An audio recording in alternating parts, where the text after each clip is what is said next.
में शैवालों का अध्ययन किया जाता है कहलाता है। ऑप्शन ए सूक्ष्म जैविक, option B mycology, option C phycology, option D वर्तिकी। Correct answer explanation. वनस्पति विज्ञान की वह शाखा जिसमें शैवाल का अध्ययन किया जाता है फाइकोलॉजी कहलाता है। स्पर्मोलॉजी, स्पर्मोलॉजी में किसका अध्ययन होता है? ऑप्शन ए बीज, ऑप्शन बी पत्ती, ऑप्शन सी फल, ऑप्शन डी परागकण। Correct answer explanation. Spermology, spermology वह विज्ञान है जिसमें बीजों सीड्स का अध्ययन किया जाता है, उनकी संरचना, प्रकार, विकास और अंकुरण प्रक्रियाओं का विश्लेषण शामिल होता है। ये वनस्पति विज्ञान की एक महत्वपूर्ण शाखा है जो पौधों के प्रजनन और प्रवर्धन में महत्वपूर्ण भूमिका निभाती है। सिल्वीकल्चर वनस्पति विज्ञान की वह शाखा है जिसमें वर्णन होता है ऑप्शन ए शैवालों के संवर्धन का, ऑप्शन बी वन के विकास के, ऑप्शन सी सिलिसिफाइड पादपों का, ऑप्शन डी कवकों की संवर्धन का। Correct answer explanation. सिल्वीकल्चर को हिंदी में वनवर्धन कहा जाता है। वनों को लगाने, उनके विकास, संरचना, स्वास्थ्य एवं गुणवत्ता के नियंत्रण का व्यवहार सिल्वीकल्चर कहलाता है। एग्रोस्टोलॉजी, एग्रोस्टोलॉजी में किसका अध्ययन होता है? ऑप्शन ए तेल बीजों का, ऑप्शन बी फसलों का, ऑप्शन सी घासों का, ऑप्शन डी फलों का। Correct answer explanation. Agrostology, agrostology वह विज्ञान है जिसमें घासों ग्रासेस का अध्ययन किया जाता है। इसमें घासों की संरचना, प्रकार, विकास और उनके उपयोग का विश्लेषण शामिल है।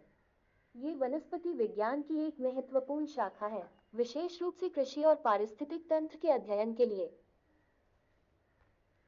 पीडोलॉजी, पेडोलॉजी में अध्ययन किया जाता है ऑप्शन ए पादप रोगों का, ऑप्शन बी भूमि का, ऑप्शन सी प्रदूषण का, ऑप्शन डी चट्टानों का।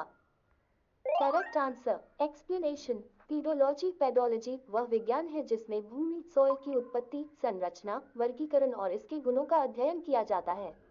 इसमें मृदा निर्माण प्रक्रियाएं, मृदा के भौतिक, रासायनिक और जैविक गुण और मृदा प्रबंधन का विश्लेषण शामिल है। आनुवंशिकता एवं विभिन्नता के बारे में जानकारी देने वाली वनस्पति विज्ञान की शाखा को कहते हैं ऑप्शन ए भूवनस्पति विज्ञान, option B sericulture, option C आनुवंशिकी, ऑप्शन डी उद्विकास। Correct answer explanation. आनुवंशिकी जेनेटिक्स जीव विज्ञान की वह शाखा है जिसके अंतर्गत आनुवंशिकता, हेरेडिटी तथा जीवों की विभिन्नताओं, वेरिएशन का अध्ययन किया जाता है।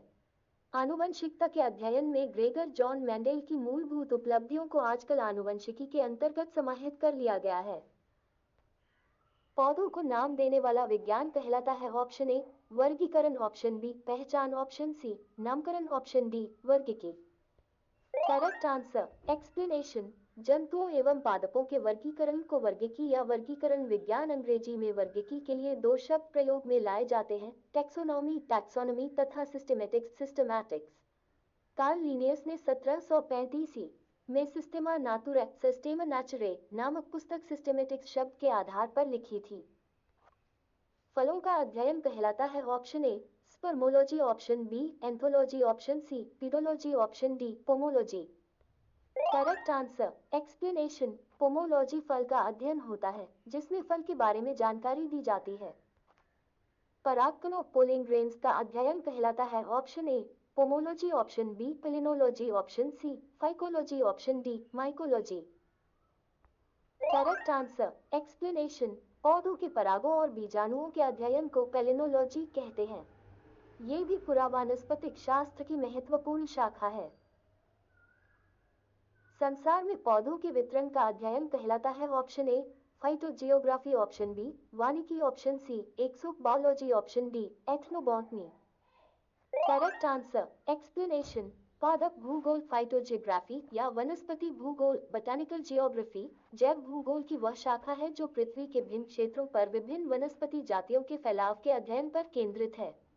इसमें मौसम, भूमि व समुद्री स्थलाकृति, नदियों, झीलों और मिट्टी की उन परिस्थितियों का भी अध्ययन किया जाता है जिनका प्रभाव इन जातियों पर देखा जाता है।